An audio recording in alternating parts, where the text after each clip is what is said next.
আসসালামু আলাইকুম। Hello everyone. আশা করি সবাই ভালো আছেন।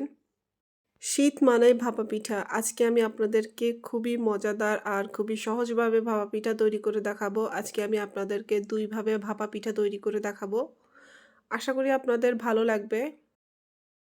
আমি এখানে ভাপা পিঠা করার জন্য যে মেইন চালের গুঁড়াটা সেটাই নিয়েছি। আর আমি এখানে বেশি করে নিয়েছি।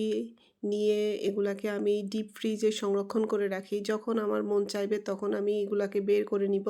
আর পিঠা বানানোর ২ থেকে ৩ ঘন্টা আগে বের করে নিলেই হয়ে যায়। আপনারা চাইলে নরমাল যেই চালের গুঁড়াটা আছে ওটা দিয়েও ভাপা পিঠা তৈরি করতে পারেন। আমি আজকে ২ ভাবে ভাপা পিঠা করে দেখাবো। প্রথমে পরিমাণ মতো চালের গুঁড়া নিয়েছি, স্বাদ মতো লবণ দিয়েছি, তাতে নারকেল কুচি দিয়েছি আর স্বাদ মতো গুড় দিয়েছি। এরপর ভালোভাবে সবগুলো উপকরণ মিক্স করে নিতে হবে। এখন অল্প অল্প পানি দিয়ে মেখে নিতে হবে।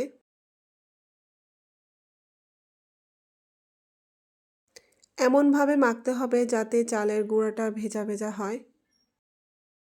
হাত দিয়ে মুঠি করলে যাতে মুঠিটা হয়, আলতো করে চাপ দিলে যাতে ভেঙে যায় এমনভাবে করে নিতে হবে।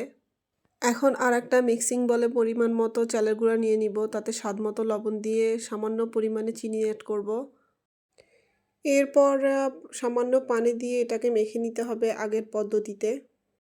পানি দিয়ে মাখানোর পদ্ধতিটা একই রকম হবে, কিন্তু স্বাদ বা বানানোর ধরনটা অন্যরকম হবে।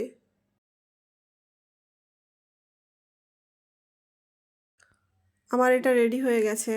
এখন আমরা প্রথমে যেই চালের গুঁড়াটা রেডি করে রেখেছিলাম ওটা তৈরি করে নিব। আমি পিঠাটা বানানোর জন্য এমন ছোট একটা বাটি ইউজ করেছি। আর ভাপা পিঠা বানাতে আমরা কম বেশি সবাই পারি। আমি আগে থেকে পাতিলে পানি গরম বসিয়ে রেখেছিলাম।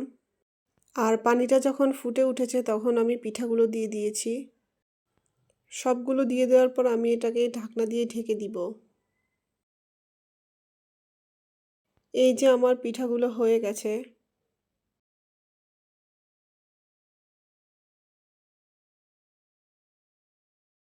এরপর দ্বিতীয় পদ্ধতির ভাপা পিঠা তৈরি করে নিব।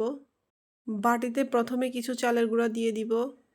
এরপর কিছু নারকেল কুচি, তাতে স্বাদমতো গুড় দিয়ে আবারও উপর দিয়ে চালের গুঁড়া দিয়ে ভালোভাবে এটাকে চেপে চেপে নিতে হবে। আমার এটাও রেডি হয়ে গেছে। এখন একই পাতিলে ভাপ দিয়ে নিব।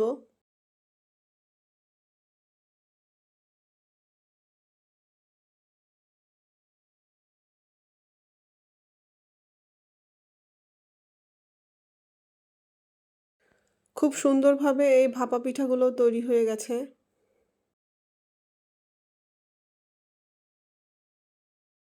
এবার গরম গরম পরিবেশন করুন মজাদার ভাপা পিঠা। ২ রকমের ভাপা পিঠাই ২ রকমের টেস্ট হয়েছে।